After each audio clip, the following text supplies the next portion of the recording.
Can we go back to your first audition that you ever booked? Do you recall what it was? It was a commercial, I believe. No idea. I believe it was a commercial for McDonald's. Well, that was the first thing I did. I don't even know if I went on an audition. I wouldn't remember the process. Okay. The book starts, the first chapter starts with the very first memory that I have. And the first memory that I have is getting ready to go shoot that commercial. Okay. Anything that happened prior to that, I can't tell you. If you could go back and talk to that 3-year-old Corey Feldman today, what advice would you give him? Get out. Quick. Run for your life. Go to another kid. Go to another family. Go somewhere. Okay. You know. But hey, it was what it was, man. You mentioned your family. Talk a little bit about your siblings and your parents a little bit. What do you want to know? Relationships with your siblings as your fame began to progress. Well, there weren't siblings as my fame began to progress. There was my sister. Okay. And my sister was in the business before me. She was around for 3 years. She's 3 years older. So ironically, she was also in the business about 3 years before I joined it.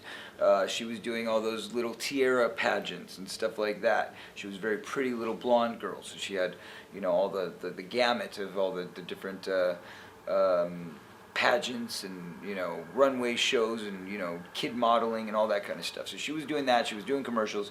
Then she got nabbed for the Mickey Mouse Club.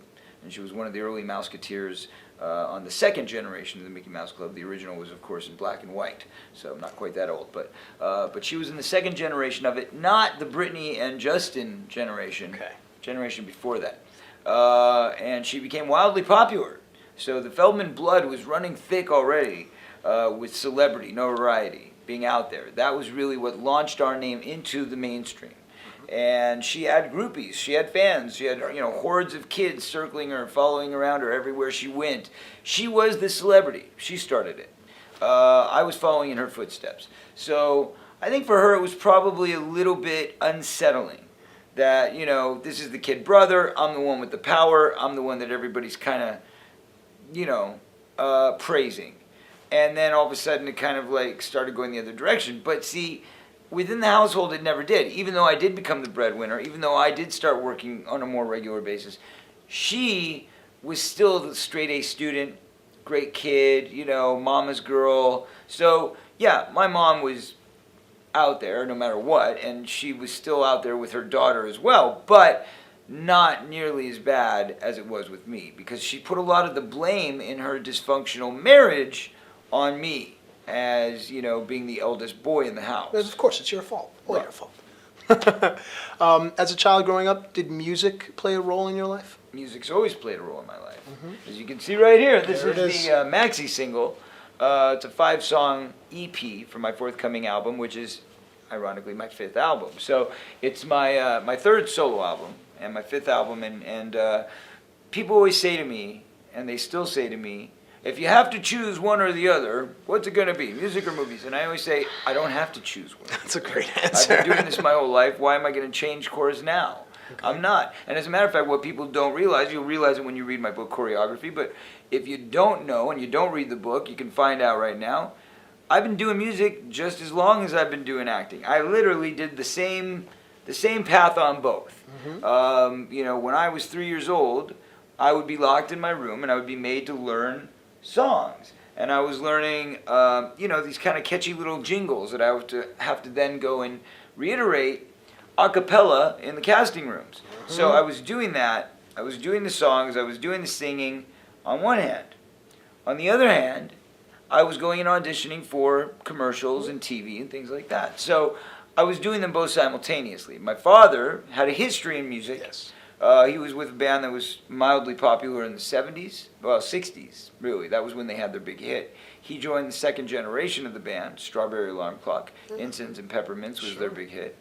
And, he was always playing. He was always in a band, so he was going from one band to the next. And a lot of my childhood, when I wasn't working, I was spending it in those rehearsal rooms, in those rehearsal stages, and, going and seeing him at the live events. Fortunately for me, he was one that he made a big mainstay in his musical career of playing the amusement parks. So that worked out very conveniently for me, because even though I was very deprived of a social life or doing fun things as a kid, when your dad works at the amusement park, hey, Sure. I'll go with dad to work. You know what I mean? So that part was very nice. I got to go to, we call it Six Flags Magic Mountain in Los Angeles, which is one of the best amusement parks for thrill rides out there.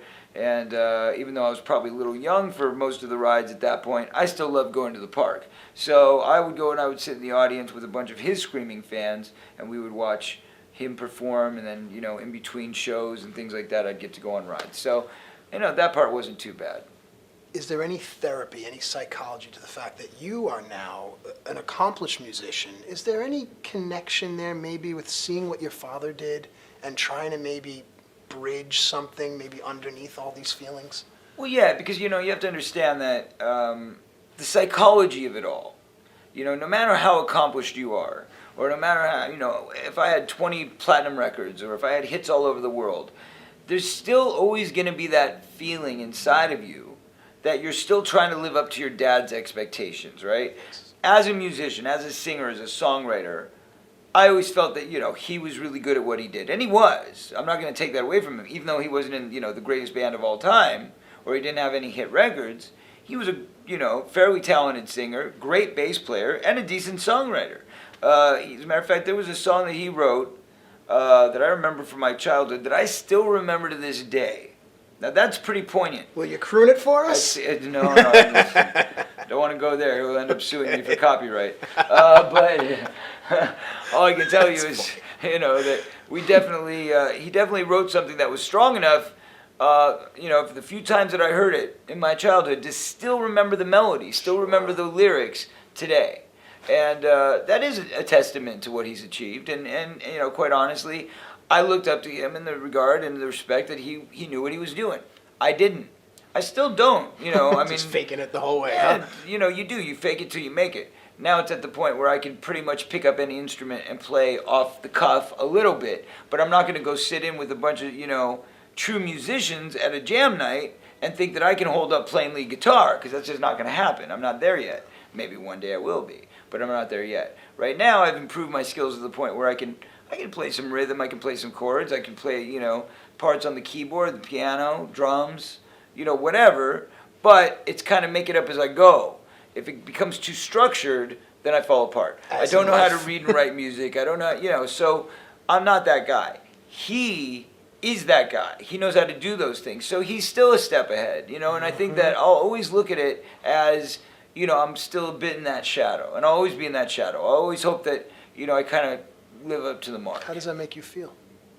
As a grown man? I'm okay with that. I think that's just a natural instinct. Sure. I think all artists feel that way at some level, that, they want to live up to their parents' approval. Now that we've touched on the relationship with your father, and your mother's history is also well documented as well, your relationship with your mother, or lack thereof, how has that affected your relationship with other women in your life and relationships in general? Well, quite intensely, as you can imagine. Yes. Obviously I've never had a good relationship. I mean, right now I'm having a good relationship, but it's not an all-in, be-in, relationship. I've kept it loosely framed. As a matter of fact, Wise. the girl that I'm, the number one girl, the main girl as it were, is a Canadian resident, and we're trying to get her immigration to work for my company in America. But as it is, I'm not even with her. She's supposed to be here with me this week in New York. She ended up getting hijacked by immigration, border control. And, we've got terrorist threats. We've got real problems. Yes, but and, one road Canuck is going to take us down. Yeah, this model, man, don't let her through, because God forbid she's there for support for Corey Feldman. And it almost felt like that. I mean, it literally almost felt like it was a siege, because there are powers that be that are much more powerful than I am, Yes. that would like to make sure that I don't get these truths out. Yes. And I think that a big part of that is throwing me off balance. There is a system to this. There is a method to this madness, which is, let's throw every curveball we can at this guy to see if we can shake him, see if we can throw him off his guard. Can they, because Corey? Do I look shaken? No, sir. Do I look stirred? Not at all. Okay, then. At what point in Corey Feldman's life does he realize that he is famous? I don't know, but when I get there, I'll let you know. If you leave me a phone number and some of your contact info, I'll get back to you.